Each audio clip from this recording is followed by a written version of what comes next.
Hi, this is Steve McGuire from McGuire Organics again. Today I'm going to be transplanting tomato plants with a backup plant. Excuse me. The ones in the red solo cups are the ones that I planted from seed. The two here I got from a local farmer's market from a friend that owns a CSA farm a couple towns away, and I bumped into him at the farmer's market today, and I asked him if he had some tomato plants. I got the last two tomato plants that he had. So I bought the two tomato plants. I'm going to transplant them in the garden. So since mine are small because of the winter, I got a late start with planting my seeds because we got 110 inches of snow in a month and a half. From the end of January to the very beginning of March. So it was a month and a half time. Excuse me. So since mine are small and I don't know what I'm going to get out of these plants because they're so small. They're healthy, they look great, but they're not as big as this or this.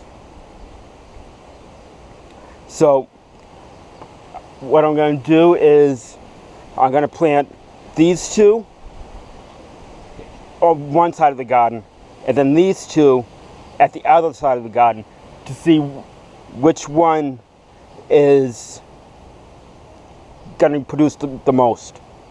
So that's what's going to happen. So I have a backup plan for the seeds that I planted myself.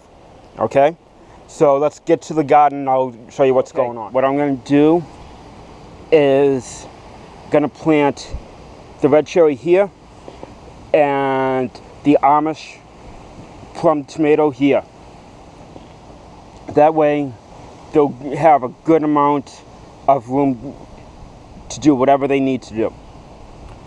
Now over on here, I'm going to clean this up. This is a mess right now. I'm sorry, the garden looks like crap. Now over here, I have a Sun Gold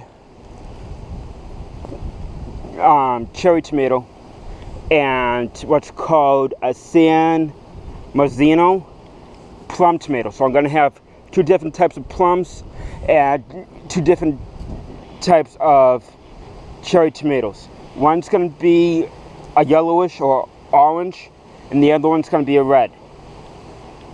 So that's what's going on. I'm going to come back in a minute. I forgot some vermicompost in the house. I'm going to get that.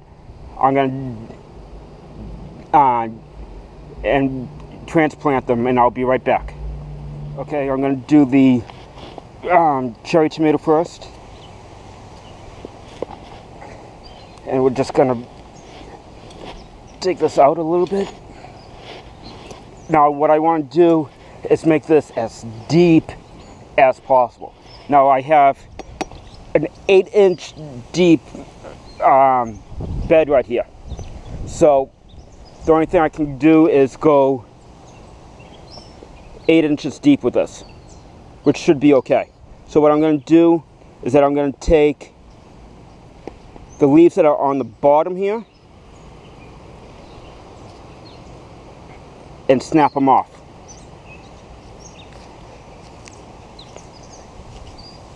And I'm going to place this right here. I'm going to take some vermicompost and put that all around the transplant.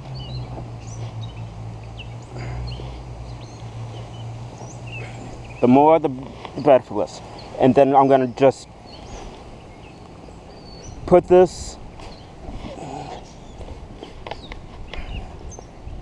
just like this, and I'm gonna get it as far up the stem as possible. That way the roots will start growing out at the top. So this is gonna be perfect for that one right now. And we'll just move over to the plum tomato and do the same exact thing.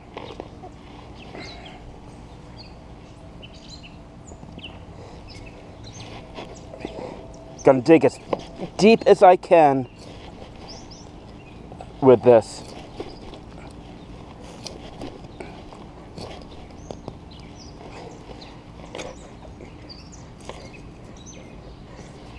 There we go. And I'm going to do the same exact thing as pop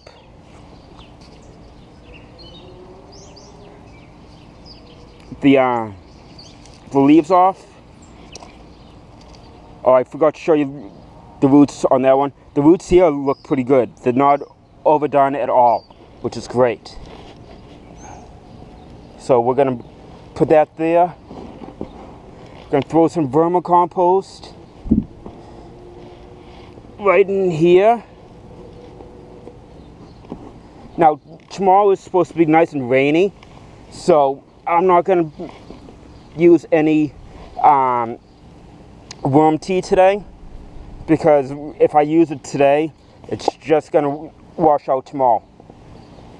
So we'll do that sometime next week, once the rain goes by. Okay? So there we go with that. We're going to go on the other side.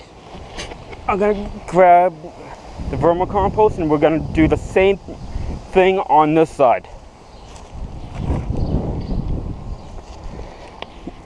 Now with Adams is a lot bigger, and so what we're going to do is pop these off here right now and see how far I can get with this. Now Adam is not organic, his is natural. He has a different certification than organic. It's actually a cheaper way to go. It's not cheaper, but thing is, it's not regulated by the government. It's actually regulated by his peers. The association that he's with comes to his farm, I believe, and looks at how he is growing his stuff organically, but he doesn't have an organic certification. He has a natural certification, and I'm hoping that someday in the future that I can actually sit down and interview Adam to explain that to me and explain it to you, so you have an idea of what that's all about. So I'm throwing some vermicompost on that, and I'm gonna pack it down as good as I can. And that's a San Marzano, so I'm going to stake that so I know exactly what it is for right now. He has stakes, I don't. I just write it on the solo cups. I need to start staking mine so I know exactly what they are once they come out. But that's something that I need to work on for next year. So that's what's going on with that. So yeah, I'm hoping to, I'm going to be seeing Adam next week. So I'm going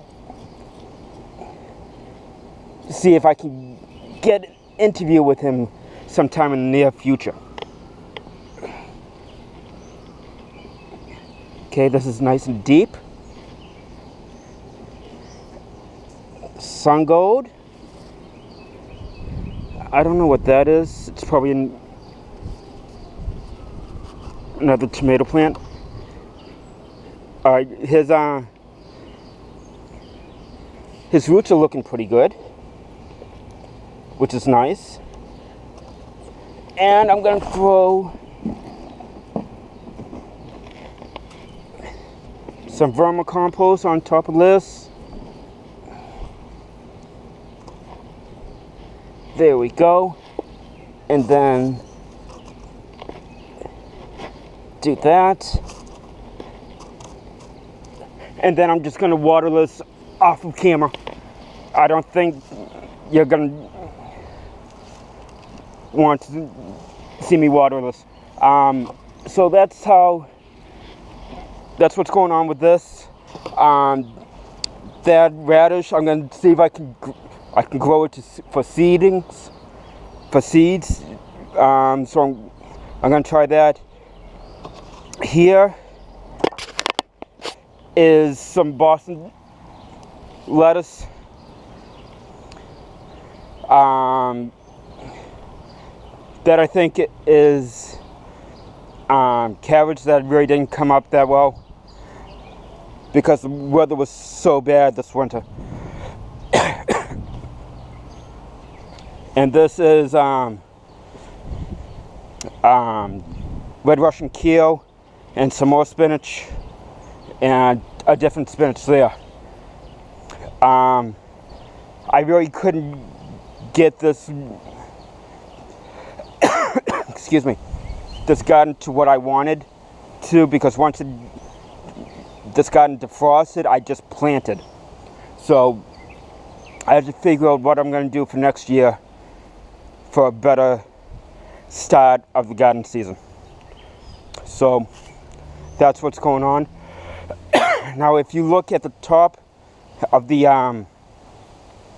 website to the green bar, click on sign up here and the orange button there, and sign up for the cooking lessons that are coming soon.